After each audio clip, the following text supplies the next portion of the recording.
અંગૂઠાને હલાવો, તેમાં હળવાશ અનુભવો.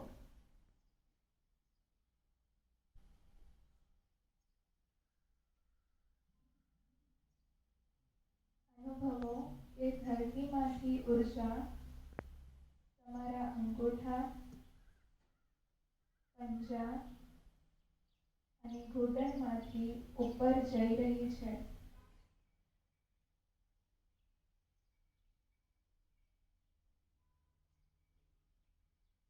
પછી ઘૂંટણ તરફ જઈ રહી છે અને ઘૂંટણથી નીચેના પગને રિલેક્સ કરી રહી છે.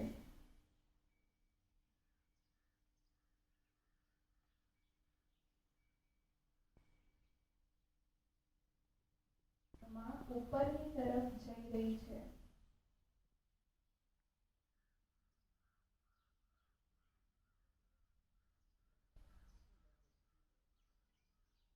તમારા ઘૂંટણથી ઉપરના પગને રિલેક્સ કરી રહી છે.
નિયમિત કરી શકીએ, ડિસિપ્લિન કરી શકીએ, એના માટે ધ્યાન કઈ રીતે થઈ શકે એ અંગે ગઈકાલે આપણે સમજ્યા અને પ્રેક્ટિકલ થોડું ધ્યાનને કરાવ્યું ગઈકાલે. તો ધ્યાન શું કામ કરવું જોઈએ એ બી ગઈકાલે તમને કીધેલું.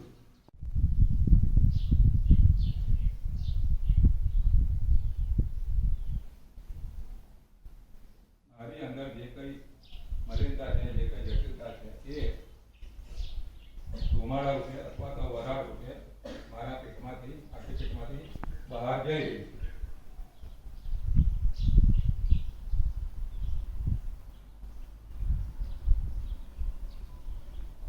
વિચાર આવે તો ડિસ્ટર્બ નહીં થતા. આપણે ફરી આપણું જે પ્રોસેસ છે, આપણું જે કામ છે ત્યાં આપણે ત્યાં પછી લઈ જવાનું. વિચાર ભલે આવે. આપણે આપણી મલિનતાની સફાઈ કરીએ છીએ તો આપણે ધ્યાન રાખવાનું વારંવાર.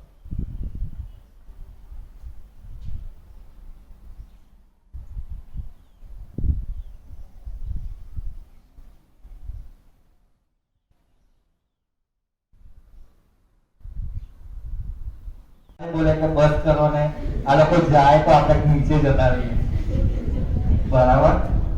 બટ ગઈકાલથી આજનું જે આપણે ધ્યાન કર્યું એમાં ડિફરન્સ અનુભવ થયો.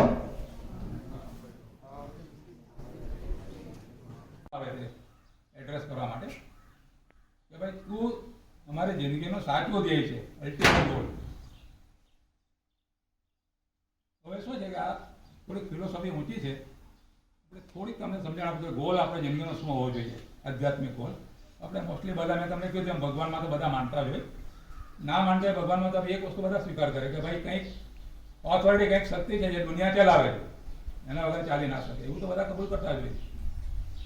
તો આ જે સૃષ્ટિનું સર્જન થયું આખી જે સૃષ્ટિ એટલે પણ સૂર્ય ચંદ્ર તારા અમે હજી પણ અમારી ઈચ્છાઓના ગુલામ છીએ,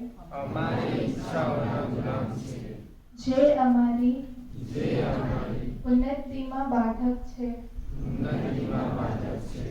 તું જ એકમાત્ર ઈશ્વર અને શક્તિ છે, જે અમને તે લક્ષ્ય સુધી લઈ જઈ શકે છે. બસ આટલું જ છે. તમારી પીઠ હળવી થવા દો.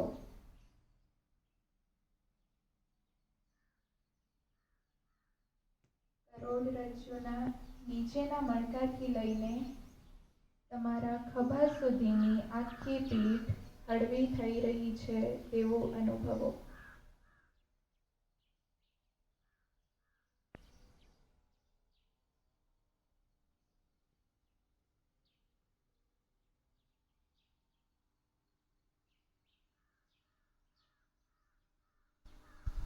તમારી છાતીના ભાગને તથા ખભાને હળવા થવા દો.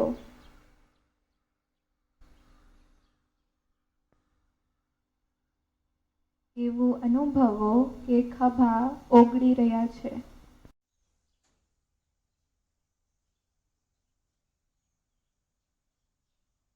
જ્યારે તમે તૈયાર થઈ જાઓ ત્યારે તમારું ધ્યાન હૃદય તરફ લઈ જાઓ.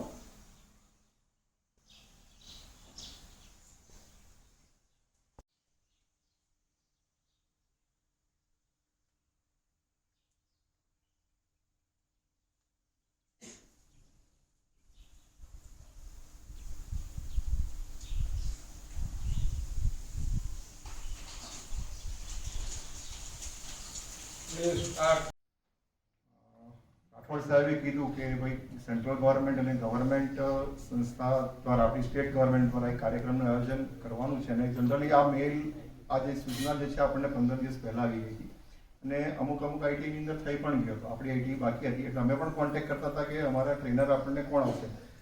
હસમુખભાઈ રાજકોટનો પછી એક દિવસ સામેથી ફોન આવ્યો. અમે પણ ફોનના દ્વારા પ્રયત્ન કરતા હતા કે અમને એમ કહેવામાં આવ્યું હતું કે તમને સામેથી કોન્ટેક્ટ કરવામાં આવશે અને જે દિવસે મળવા આવ્યો એના તરત જ વિચાર આવ્યો તરત જ હવામાં મૂકી દીધો મેં અને આરએનબીના એન્જિનિયરને ફોન કર્યો કે ભાઈ અમારે ત્યાં અમારું તમે કરી તો ગયા છે પણ અગાસી પર થોડું આ બધું ખરાબ છે તેને રિપેર કરવું છે મને સિમેન્ટ અને થોડી રેતી આપો. એટલે પેલા સાહેબે જે છે જેમને મેં ફોન કર્યો કંઈ નહીં આવી જાઓ તમે અત્યારે એક જગ્યાએ સાઈડ પર કામ ચાલુ છે હું ત્યાંથી તમને અપાવી દઉં અને ઓન ધ સ્પોટ જયસુખભાઈ અને બે સ્ટાફ મિત્રો વડી અને